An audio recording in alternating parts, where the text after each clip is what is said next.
Hello friends, ನಾನು ನಾರಾಯಣ್. ಸ್ನೇಹಿತರೆ, ಈ ವಿಡಿಯೋದಲ್ಲಿ ನಮ್ಮ ದಕ್ಷಿಣ ಭಾರತದಲ್ಲೇ ಅತಿ ವೇಗವಾಗಿ ನಿರ್ಮಾಣ ಆಗ್ತಿರುವಂತ ಇನ್ಫ್ರಾಸ್ಟ್ರಕ್ಚರ್ ಪ್ರಾಜೆಕ್ಟ್ ಬಗ್ಗೆ ತಿಳಿಸ್ತಾ ಹೋಗ್ತೀನಿ.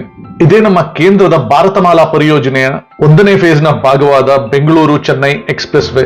ಸ್ನೇಹಿತರೆ, ನಮ್ಮ ಕರ್ನಾಟಕದ ರಾಜಧಾನಿ ಬೆಂಗಳೂರಿನಿಂದ ತಮಿಳುನಾಡಿನ ರಾಜಧಾನಿ ಚೆನ್ನೈಗೆ ಸಂಪರ್ಕ ಕಲ್ಪಿಸುವ ಈ ಎಕ್ಸ್ಪ್ರೆಸ್ ವೇ ಮುಂಬರುವ ದಿನಗಳಲ್ಲಿ ನಮ್ಮ ದಕ್ಷಿಣ ಭಾರತದ ಗೇಮ್ ಚೇಂಜರ್ ರಸ್ತೆಯಾಗಿ ಪರಿಣಮಿಸಲಿದೆ. ನಿಮಗನ್ನಿಸಬಹುದು, ನಮ್ಮ ಬೆಂಗಳೂರಿನಿಂದ ಚೆನ್ನೈಗೆ ಸಂಪರ್ಕ ಕಲ್ಪಿಸುವ 3 ರಸ್ತೆಗಳು ಈಗಾಗಲೇ ಇವೆ. ಈ ಬೆಂಗಳೂರು ಚೆನ್ನೈ ಎಕ್ಸ್ಪ್ರೆಸ್ ವೇ ಈಗಿರುವ ಎಲ್ಲಾ ರಸ್ತೆಗಳನ್ನು ಮೀರಿ ಹೇಗೆ ಅಭಿವೃದ್ಧಿ ಆಗಬಹುದು ಎಂದು. ಇದಕ್ಕೆ ಹಲವಾರು ಕಾರಣಗಳಿವೆ, ಒಂದೊಂದಾಗಿ ತಿಳಿಸ್ತಾ ಹೋಗ್ತೀನಿ. ಮೊದಲನೆಯದು, ಈಗ ನಿರ್ಮಾಣ ಆಗುವ ಬೆಂಗಳೂರು ಚೆನ್ನೈ ಎಕ್ಸ್ಪ್ರೆಸ್ ವೇ ಈಗಿರುವ ಎಲ್ಲಾ ಬೆಂಗಳೂರು ಚೆನ್ನೈ ಹೈವೇಗಳಿಗಿಂತ ಶಾರ್ಟೆಸ್ಟ್ ಡಿಸ್ಟೆನ್ಸ್ ನಲ್ಲಿ ನಾವು ಬೆಂಗಳೂರಿನಿಂದ ಚೆನ್ನೈ ತಲುಪಬಹುದಾಗಿದೆ. ಏನಿಲ್ಲ ಅಂದ್ರೂ ಹಳೆಯ ರಸ್ತೆಗಿಂತ 70 ರಿಂದ 80 ಕಿಲೋಮೀಟರ್ ಡಿಸ್ಟೆನ್ಸ್ ಈ ರಸ್ತೆಯಲ್ಲಿ ಕಮ್ಮಿ ಆಗ್ತದೆ. ಉದಾಹರಣೆಗೆ, ಈಗ NH75 ನಲ್ಲಿ ನಾವು ಬೆಂಗಳೂರಿನಿಂದ ಚೆನ್ನೈ ಹೋಗ್ಲಿಕ್ಕೆ 333.4 ಕಿಲೋಮೀಟರ್ ಆಗ್ತದೆ. NH48 ನಲ್ಲಿ 345.9 ಕಿಲೋಮೀಟರ್ ಆಗ್ತದೆ. NH77 ನಲ್ಲಿ 399.6 ಕಿಲೋಮೀಟರ್ ಆಗ್ತದೆ. ಆದ್ರೆ ನಾವು ಈ ನ್ಯಾಷನಲ್ ಎಕ್ಸ್ಪ್ರೆಸ್ ವೇ 7ರಲ್ಲಿ ಬೆಂಗಳೂರು ಚೆನ್ನೈ ಎಕ್ಸ್ಪ್ರೆಸ್ ವೇಗೆ ನೀಡಿರುವ ನಂಬರು NE7. ನಾವು NE7 ನಲ್ಲಿ ಕೇವಲ 262 ಕಿಲೋಮೀಟರ್ ನಲ್ಲಿ ನಾವು ಬೆಂಗಳೂರಿನಿಂದ ಚೆನ್ನೈ ತಲುಪಬಹುದಾಗಿದೆ. ಎರಡನೆಯದಾಗಿ, ಈ Bengaluru Chennai expressway greenfield access control ರಸ್ತೆಯಾಗಿದ್ದು, ಈ ರಸ್ತೆಯಲ್ಲಿ 120 ಕಿಲೋಮೀಟರ್ ಮ್ಯಾಕ್ಸಿಮಮ್ ಸ್ಪೀಡ್ ನವರೆಗೂ ವಾಹನಗಳನ್ನು ಓಡಿಸಬಹುದಾಗಿದೆ. ಈ ರಸ್ತೆಯಲ್ಲಿ ಕೇವಲ 2.5 ರಿಂದ 3 ಗಂಟೆಗಳಲ್ಲಿ ನಾವು ಬೆಂಗಳೂರಿನಿಂದ ಚೆನ್ನೈ ತಲುಪಬಹುದು. ಇದೇ ನಾವು ಹಳೆಯ ನ್ಯಾಷನಲ್ ಹೈವೇಗಳಲ್ಲಿ ಬೆಂಗಳೂರಿನಿಂದ ಚೆನ್ನೈ ತಲುಪಲಿಕ್ಕೆ 7 ರಿಂದ 8 ಗಂಟೆಗಳು ಪ್ರಯಾಣಿಸಬೇಕಾಗಿತ್ತು. ಮೂರನೇದಾಗಿ, ಈ NE7 ಆಕ್ಸೆಸ್ ಕಂಟ್ರೋಲ್ ರಸ್ತೆ ಆಗಿರುವುದರಿಂದ ಈ ರಸ್ತೆಗೆ ಸಂಪರ್ಕ ರಸ್ತೆ ಇರುವುದು ಕೆಲವು ಕಡೆಗಳಲ್ಲಿ ಮಾತ್ರ. ಆದ್ದರಿಂದ ಈ ರಸ್ತೆಯಲ್ಲಿ ವೇಗವಾಗಿ ಹೋದ್ರೂ ಅಡ್ಡ ಬರುವ ವಾಹನಗಳು ಅಥವಾ ಈ ರಸ್ತೆಗೆ ಬಂದು ಸೇರಿಕೊಳ್ಳುವ ವಾಹನಗಳು ಕಮ್ಮಿ ಇರುವ ಕಾರಣ ಅಪಘಾತವಾಗುವ ಸಾಧ್ಯತೆಗಳು ಬಹಳ ಕಮ್ಮಿ ಇರುತ್ತದೆ. ಆದ್ದರಿಂದ ಸುರಕ್ಷಿತವಾಗಿ ಈ ರಸ್ತೆಯಲ್ಲಿ ಪ್ರಯಾಣಿಸಬಹುದು. ಹಳೆಯ ನ್ಯಾಷನಲ್ ಹೈವೇಗಳಲ್ಲಿ ಎಲ್ಲ ರೀತಿಯ ಸುರಕ್ಷಿತಾ ಕ್ರಮಗಳಿದ್ದರೂ ಆ ರಸ್ತೆಗೆ ಅಡ್ಡ ಸಿಗುವ ಎಲ್ಲಾ ರಸ್ತೆಗಳಿಗೂ ಆಕ್ಸೆಸ್ ಇರುವುದರಿಂದ ಆ ರಸ್ತೆಗಳಲ್ಲಿ ವಾಹನಗಳ ಒತ್ತಡ ಬಹಳ ಇರುತ್ತದೆ ಮತ್ತು ವೇಗವಾಗಿ ವಾಹನ ಓಡಿಸಿದರೆ ಅಪಘಾತವಾಗುವ ಸಾಧ್ಯತೆಗಳು ಹೆಚ್ಚಾಗಿರುತ್ತದೆ. ನಾಲ್ಕನೆಯದಾಗಿ, ಈ national express way 7 Bengaluru Chennai industrial corridor ನ ಭಾಗವಾಗಿದ್ದು, ಈ ರಸ್ತೆಗೆ ನಮ್ಮ ತುಮಕೂರಿನ ಬಳಿ ಇರುವ ವಸಂತ ನರಸಾಪುರದಲ್ಲಿ 10,000 ಎಕರೆ ವಿಸ್ತೀರ್ಣದಲ್ಲಿ ನಿರ್ಮಾಣ ಆಗುತ್ತಿರುವ ಇಂಡಸ್ಟ್ರಿಯಲ್ ಏರಿಯಾ ಮತ್ತು ದಾಬಸ್ಪೇಟೆ ಬಳಿ ನಿರ್ಮಾಣ ಆಗುತ್ತಿರುವ ಮಲ್ಟಿ ಮಾಡೆಲ್ ಲಾಜಿಸ್ಟಿಕ್ ಪಾರ್ಕಿನ ಜೊತೆಗೆ ಬೆಂಗಳೂರು ಪುಣೆ ಎಕ್ಸ್ಪ್ರೆಸ್ ವೇ ಮತ್ತು ಬೆಂಗಳೂರು ವಿಜಯವಾಡ ಎಕ್ಸ್ಪ್ರೆಸ್ ವೇ, ಈ ಎಲ್ಲಾ ರಸ್ತೆಗಳಿಗೂ ಸಂಪರ್ಕ ಕಲ್ಪಿಸುವ ಈ ರಸ್ತೆ ಈ ಭಾಗದಲ್ಲಿ ಉತ್ಪಾದನೆ ಆಗುವ ವಸ್ತುಗಳಿಗೆ ಬೇ ಆಫ್ ಬೆಂಗಾಲ್ ನಲ್ಲಿ ಬರುವ ಪೋರ್ಟ್ಗಳಾದ ಚೆನ್ನೈ ಪೋರ್ಟ್ ಮತ್ತು ಕೃಷ್ಣಪಟ್ಟಣಂ ಪೋರ್ಟ್ಗಳಿಂದ ಮಲೇಷಿಯಾ, ಚೈನಾ, ಜಪಾನ್ ಮತ್ತು ಇಂಡೋನೇಷಿಯಾ ಕಡೆಗಳಿಗೆ ತಮ್ಮ ವಸ್ತುಗಳನ್ನು ಶೀಘ್ರವಾಗಿ ರಫ್ತು ಮಾಡಬಹುದಾಗಿದೆ. ಆದ್ದರಿಂದ ಈ ರಸ್ತೆಯು ವಾಣಿಜ್ಯೋದ್ಯಮಕ್ಕೂ ಮುಂಬರುವ ದಿನಗಳಲ್ಲಿ ಬಹಳ ಪೂರಕವಾಗಲಿದೆ. ಈ national express way 7 shortest, safest and fastest ರಸ್ತೆ ಅಂತಾನೂ ಕರೀಬಹುದು. ಅದಕ್ಕಾಗಿ ನಾನು ಹೇಳಿದ್ದು ಮುಂಬರುವ ದಿನಗಳಲ್ಲಿ ಈ ರಸ್ತೆ ದಕ್ಷಿಣ ಭಾರತದ ಗೇಮ್ ಚೇಂಜರ್ ರಸ್ತೆ ಆಗಲಿದೆ ಎಂದು. ಇಷ್ಟು ಮುಖ್ಯವಾಗಿರುವ ಈ ರಸ್ತೆಯನ್ನು ಹೇಗೆ ನಿರ್ಮಾಣ ಮಾಡುತ್ತಿದ್ದಾರೆ, ಈ ರಸ್ತೆಯಲ್ಲಿ ಏನೇನು ವಿಶೇಷತೆ ಇರುತ್ತದೆ ಎಲ್ಲವನ್ನು ತಿಳಿಸುತ್ತೇನೆ. ಮೊದಲಿಗೆ, ಈ ತರದ ರಸ್ತೆ ನಮ್ಮ ಬೆಂಗಳೂರು ಮತ್ತು ಚೆನ್ನೈ ಮಧ್ಯೆ ನಿರ್ಮಿಸಬೇಕು ಎಂಬ ಪರಿಕಲ್ಪನೆ ಪ್ರಾರಂಭ ಆಗಿದ್ದು 1990ರಲ್ಲಿ. ಆ ಸಮಯದಲ್ಲಿ ನಮ್ಮ ದೇಶದ ಫೈನಾನ್ಸ್ ಮಿನಿಸ್ಟರ್ ಆಗಿದ್ದ P. ಚಿದಂಬರಂ ಅವರು ತಮ್ಮ ಯೂನಿಯನ್ ಬಜೆಟ್ ನಲ್ಲಿ ಈ ವಿಷಯದ ಬಗ್ಗೆ ಪ್ರಸ್ತಾಪಿಸುತ್ತಾರೆ. ಇದಾದ 2 ದಶಕಗಳ ನಂತರ 2009ರಲ್ಲಿ ಈ ರಸ್ತೆಯ ಫೀಸಿಬಿಲಿಟಿ ರಿಪೋರ್ಟ್ ಮತ್ತು ಪ್ರಿಲಿಮಿನರಿ ಡಿಸೈನ್ ರಿಪೋರ್ಟ್ ಅನ್ನು BCEOM ಇಂಡಸ್ಟ್ರಿ ಮತ್ತು SCCON ಅವರು ತಯಾರು ಮಾಡುತ್ತಾರೆ. 2016ರಲ್ಲಿ ಭಾರತಮಾಲಾ ಪರಿಯೋಜನೆಯ ಅಡಿಯಲ್ಲಿ ಈ ರಸ್ತೆಯ ನಿರ್ಮಾಣದ ಘೋಷಣೆ ಆಗುತ್ತದೆ. 2018ರಲ್ಲಿ ಈ ರಸ್ತೆಗೆ ಬೇಕಿರುವ ಭೂಮಿಯನ್ನು ಸ್ವಾಧೀನಪಡಿಸಿಕೊಳ್ಳುವ ಕೆಲಸ ಪ್ರಾರಂಭ ಆಗುತ್ತದೆ.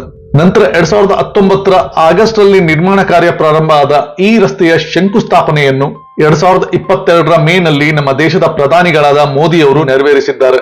ಪ್ರಸ್ತುತ ಈ ರಸ್ತೆಯ 70% ನಷ್ಟು ಕೆಲಸ ಪೂರ್ಣವಾಗಿದ್ದು, ಈ ರಸ್ತೆಯ ನಿರ್ಮಾಣ ಕಾರ್ಯವನ್ನು 3 ಫೇಸ್ ಮತ್ತು 10 ಪ್ಯಾಕೇಜ್ಗಳನ್ನಾಗಿ ವಿಂಗಡಿಸಲಾಗಿದೆ. ಈ 262 ಕಿಲೋಮೀಟರ್ ಉದ್ದದ ರಸ್ತೆಯು ಬೆಂಗಳೂರಿನ ಕಡೆಯಿಂದ ಹೊಸಕೋಟೆ ಬಳಿ ಸಾಗುವ Bengaluru satellite town ring road ನಲ್ಲಿ ಪ್ರಾರಂಭ ಆಗಿ ಚೆನ್ನೈನ ಹತ್ತಿರ ಇರುವ ಶ್ರೀಪೆರಂಬಂದೂರ್ ಬಳಿ ಮುಕ್ತಾಯ ಆಗುತ್ತದೆ. ಈ ರಸ್ತೆಯು ಕರ್ನಾಟಕದಲ್ಲಿ 71 ಕಿಲೋಮೀಟರ್, ಆಂಧ್ರ ಪ್ರದೇಶದಲ್ಲಿ 85 ಕಿಲೋಮೀಟರ್ ಮತ್ತು ತಮಿಳುನಾಡಿನಲ್ಲಿ 106 ಕಿಲೋಮೀಟರ್ ಉದ್ದ ನಿರ್ಮಾಣ ಆಗಲಿದೆ. 90 ಮೀಟರ್ ಅಗಲದ ಈ ರಸ್ತೆಯನ್ನು ಈಗ ಪ್ರಸ್ತುತ 4 ಲೇನ್ ರಸ್ತೆಯನ್ನಾಗಿ ನಿರ್ಮಿಸುತ್ತಿದ್ದಾರೆ ಮತ್ತು ಮುಂದೆ ಇದನ್ನು 8 ಲೇನ್ ರಸ್ತೆ ಆಗುವಷ್ಟು ಅಗಲಕ್ಕೆ ಇದರಲ್ಲಿ ಬರುವ ಸ್ಟ್ರಕ್ಚರ್ ಗಳನ್ನು ಅಂದರೆ ಬ್ರಿಡ್ಜ್, ಅಂಡರ್ ಪಾಸ್ ಮತ್ತು ಕಲ್ವರ್ಟ್ ಗಳನ್ನು ಈಗಾಗಲೇ ನಿರ್ಮಿಸಲಾಗುತ್ತಿದೆ. ಮುಂದೆ ಈ ರಸ್ತೆಯನ್ನು 2029ರವರೆಗೆ 4 ಲೇನ್ ರಸ್ತೆಯನ್ನಾಗಿ, ತದನಂತರ ಈ ರಸ್ತೆಯನ್ನು 6 ಲೇನ್ ರಸ್ತೆ ಮಾಡಿ 2037ರ ನಂತರ ಇದನ್ನು 8 ಲೇನ್ ರಸ್ತೆಯನ್ನಾಗಿಸುವುದು national highway authority of India ಅವರ ಉದ್ದೇಶ ಆಗಿದೆ.